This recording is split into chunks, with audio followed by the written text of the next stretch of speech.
Good morning. Welcome back to the One Celtic Fans View. Big shout out to Hoopsaholic, Joseph Davidson, Paul, and everyone else in the chat, Liam Fisher as well, and DJ Kevin, everybody else.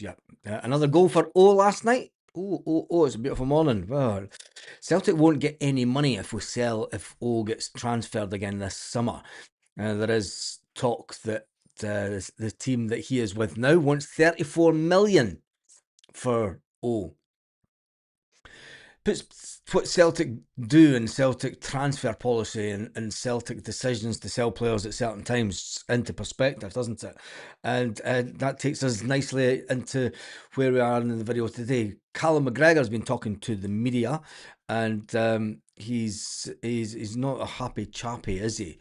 Calmac. He says that even if we win the league this season, Callum says that it would just be papering over the cracks. And Callum McGregor's just telling the truth. He's telling the board, he's telling the media publicly what Celtic fans are thinking. And is it admirable of Callum McGregor doing that? Or, I mean, a lot of Celtic fans, when we think about this season, and Callum Mark's talking about this season, and you know, even if we win the double, fantastic achievement. But it will paper over the cracks, and he doesn't want that.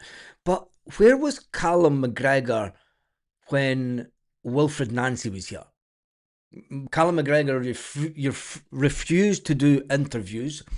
As much as I'll praise Callum McGregor, and I'll praise the career that he's had at Celtic, he's also got to take a bit of criticism on the chin. And you know, it's all good coming out and saying this. You know, I want the players to have fight. I want the board not to just paper over the cracks. But Calmark, where were you when Wilfred Nancy came to town? You never done one interview. You went into hiding. Do you know, you must have known the guy was a charlatan. It's a weird one. Do you know? You should have come out, and I know it's not a captain's place to come out and say this guy's no use whatsoever. But it'd be interesting to get his. It was interesting to get his thoughts on him because he never really spoke about it, did he? He just said he kind of said there was too many changes to it. Why wouldn't Calmark go to Saudi and earn a fortune? Because why would he take his family away over to Saudi for a couple of years when he's, you know, there's a lot more. When you've got a young family and you've got kids and stuff, you don't want to move them to another country to do schooling and stuff. You want to give them the best possible start in their life, and he sees that as staying at Celtics. I've no issue with it. I've no issue whatsoever with Calmac wanting to stay and wanting Celtic to be better. McGregor is determined to drag himself and his teammate over the Premiership line this season and in the Scottish Cup. But he's also said to the board, we need to get on the right path. It's a year it's more than a year, Calmac, because there's been a couple of seasons now that you've stood in the summer and you've said that we need bodies in. You know, we need players in because the squad hasn't been great or good.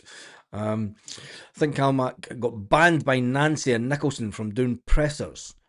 Well, that makes it even if he got banned by Nicholson, that makes his position even more untenable, but that's an argument for another day. McGregor says, whatever way you want to look at it, as soon as you have a poor season, you need to respond. Wow, poor season. Celtic, you're not allowed to have poor games. And, you know, things have happened this season which probably should not have happened. Most definitely. He went on to say, he says, we're sat here having won a treble or having won a double. You still need to respond because it's the type of club that we are. We always need to play at the highest level. The minute you drop under that, there's somebody wanting to take a pop at you. It's just the nature of the beast. Somebody wanting to take a pop at you, that means he's talking about the vultures that Scott Brown spoke about that are online. Looking at the obvious, where we've been throughout the season, said Callum McGregor, there's been a couple of low points. Just a couple? When you look at the games that we've lost, Calmac, and drawn this season, there's been more than just a couple of situations. We've lost 8 games over the whole season. Um, I mean, you could get away with drawing 4. Do you know, drawing 4's better than Hearts. They've drawn 7. Rangers have drawn 12. But 8 losses in a season.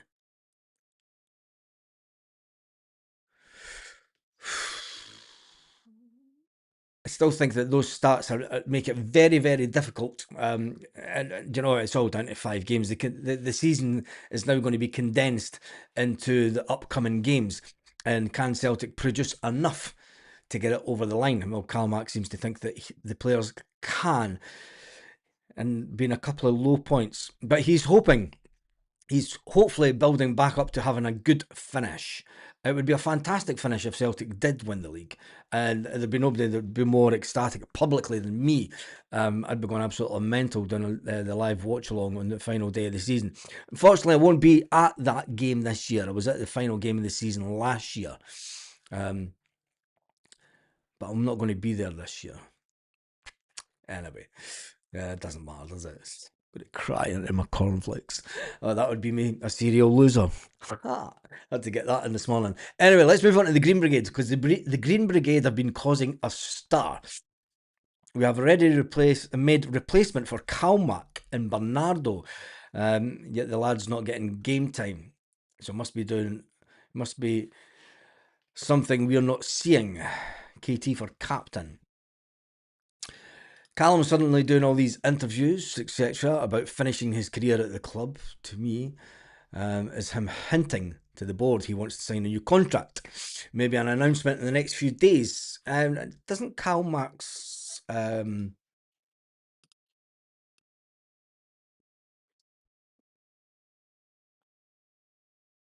He's got 2 years left on his contract, hasn't he?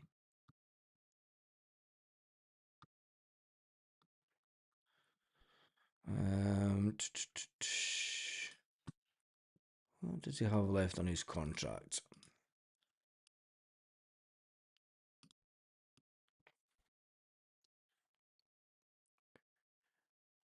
I'll tell you right now. His contract ends in 2028, so he's still got 2 seasons left on his contract. He's 32. I don't think that he'll. I mean, he's not in a position to get a contract extension right now.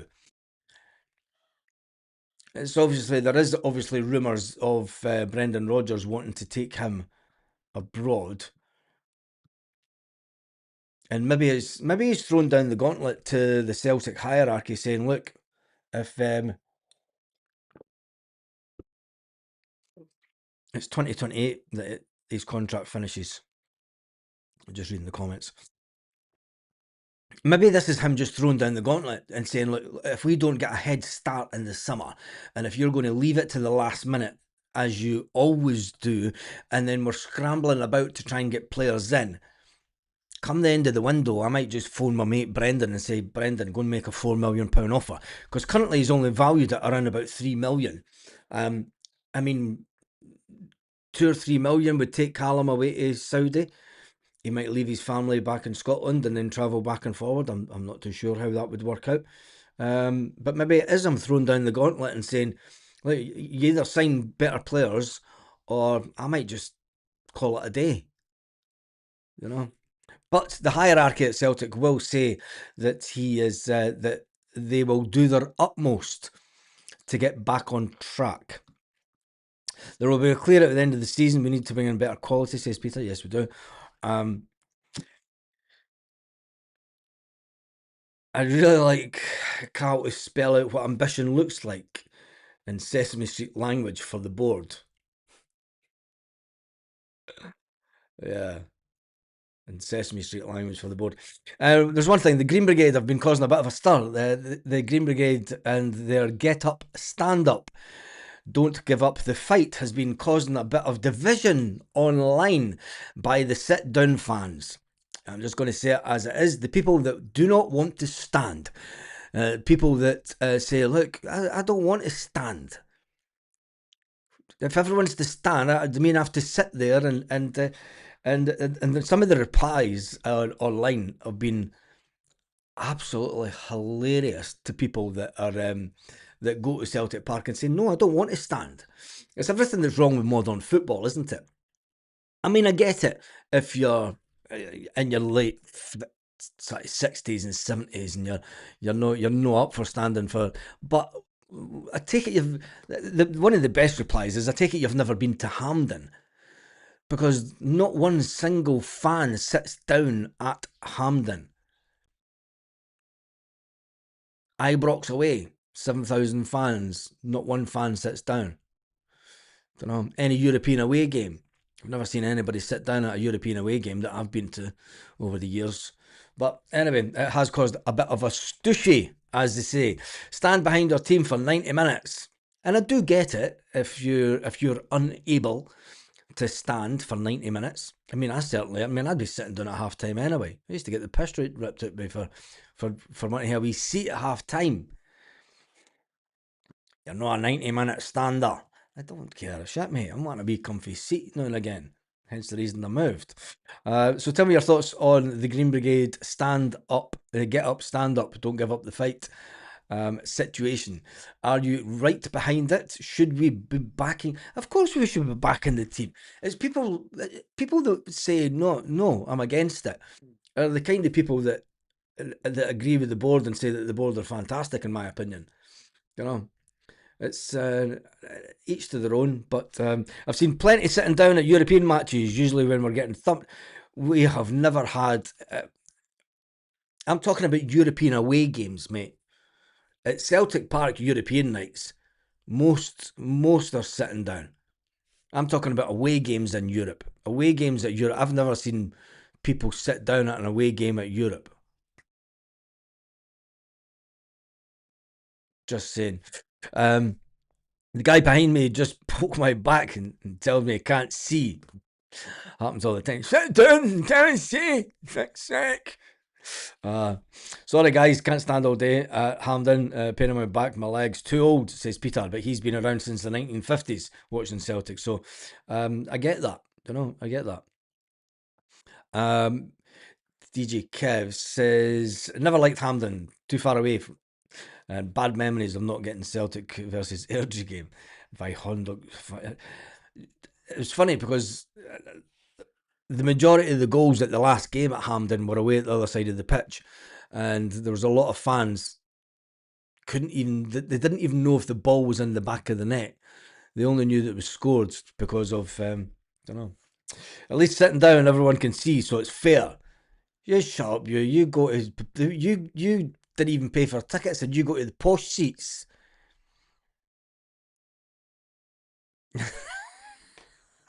Ah, Mrs. I sit in the posh seats. Uh, Away days, you're right, as the boys are bouncing. Yes, away days in Europe. Everyone's absolutely bouncing about. But anyway, it will be interesting to see the atmosphere, because do the people that sit down in the games then, do you actually know any Celtic songs? Don't know. Belt out, of course, the Roman and the Glowman, or just give me the full verse, the Rule of Honour. And they're looking at you as if to say, what the fuck? Anyone for better atmosphere and is able to stand should. However, nobody with difficulties should be doing themselves an injury. Solidarity with them guys. Yeah, exactly. And that's my point. If you've not I'm just sorry, I'm reading the comments. If you are unable, nobody's expecting you to stand for 90 minutes if you have a disability, or if you're not able to. Don't know, but for coming onto public forums like Twitter and such like, and condemning fans that do want to. Well, it's the same people that sit and berate the atmosphere at Celtic Park. Oh, there's no atmosphere at Celtic Park these days. Well, what are you doing about it? Nothing. The Green Brigade are here. Get the Green Brigade back. But you're the same ones that sit and complain about the Green Brigade, and complain about their flags, and complain about their politics. It's absolutely madness, man. We've got a chance of winning a double. And, rather than having solidarity, within the support. And there's people that are just intent on creating division by publicly going on and just if you are unable to stand up, you don't need to shout and scream about it online. It's everything that's wrong with modern football and the modern football fan. Um, Not that I don't want to stand. Two hip replacement, dodgy knees. Hamden last week nearly killed me though. Love it. Love it. Love it. Love it. They need to service fans on this and move people to areas where they can stand and sing without complaint. They have us. Wait a minute here. It's football. When did football turn into this? This is. Could you imagine these people back in the day when there was at Hampden and there's 120,000 people at Hampden and there was no seats? I remember football when there was no seats and it was a lot better. You never had people complaining. You had the old geezers that were like walking up with their sticks and everything. Come on, this modern football nonsense.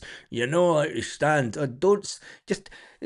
It's turning into you can start to see who's maybe bored apologists, and don't know.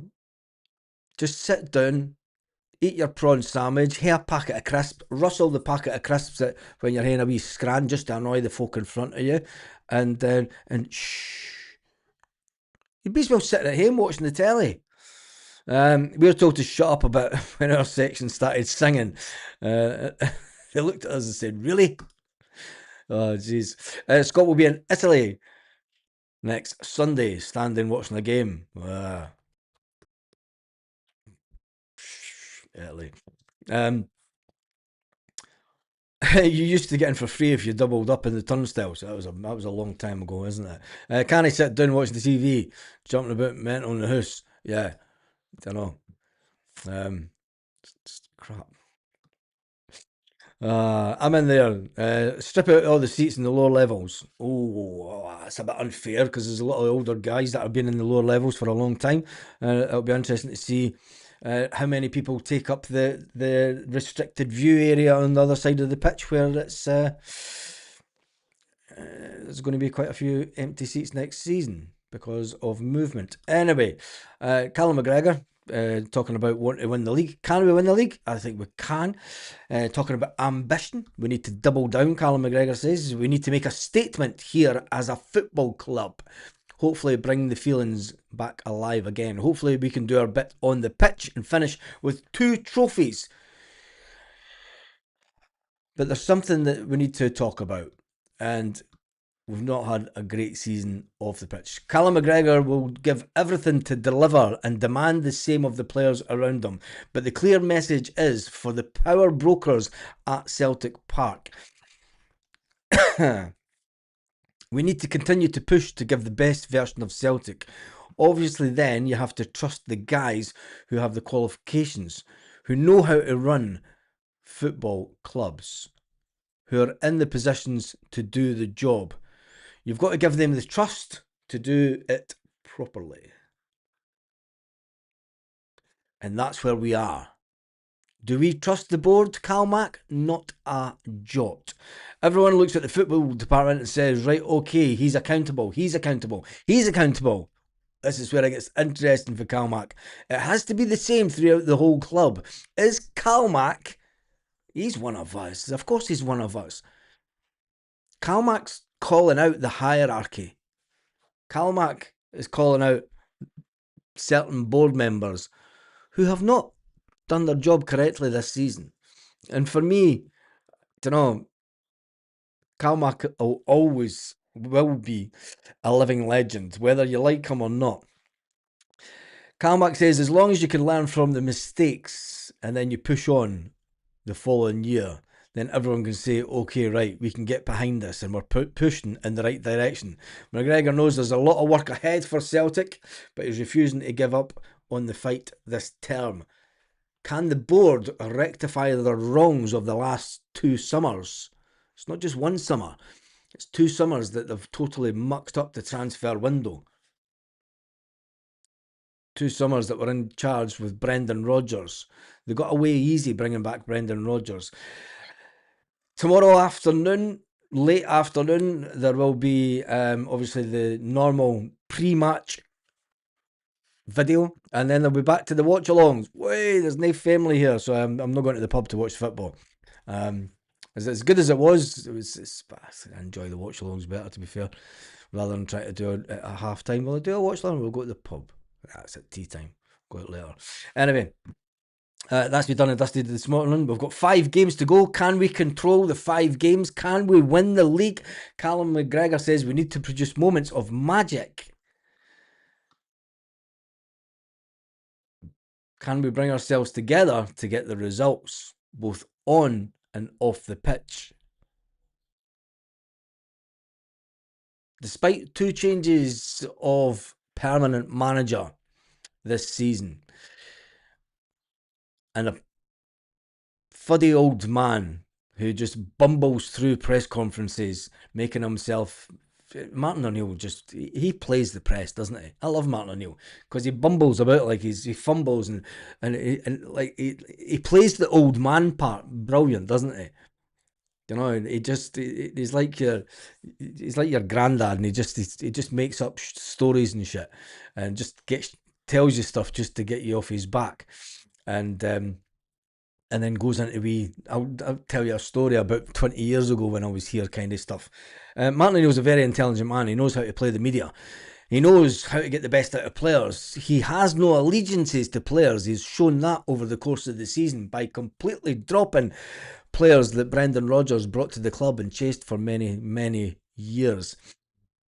The fact that we're still in with the absolute mayhem, circus media nonsense that's went on in this season. We need a big win. Scott said, time to win big tomorrow, 5-0. We need to put a statement win in. The crazy 6 or 7, 8 minute spell that we had in extra time against St Mirren last weekend should be the standard for Celtic players now. We know they can do it. They've proven that they can do it. We have seen that they can do it. There is no longer any time for excuses, and there is no time and no place for any tag-alongs of players that are just there for the journey. We need everyone to perform, and we can get it over the line. It's not been an amazing season, Callum McGregor says, in terms of style, performances, but hopefully we can finish with 2 trophies. And ultimately, that's what matters. That's the battle cry. We need to stop passing backwards. That would help. Yeah, anyway. Well, we march with O'Neill. Stay tight, keep pace, keep smiling, and we shall overcome, says Milky Moo Celtic 67.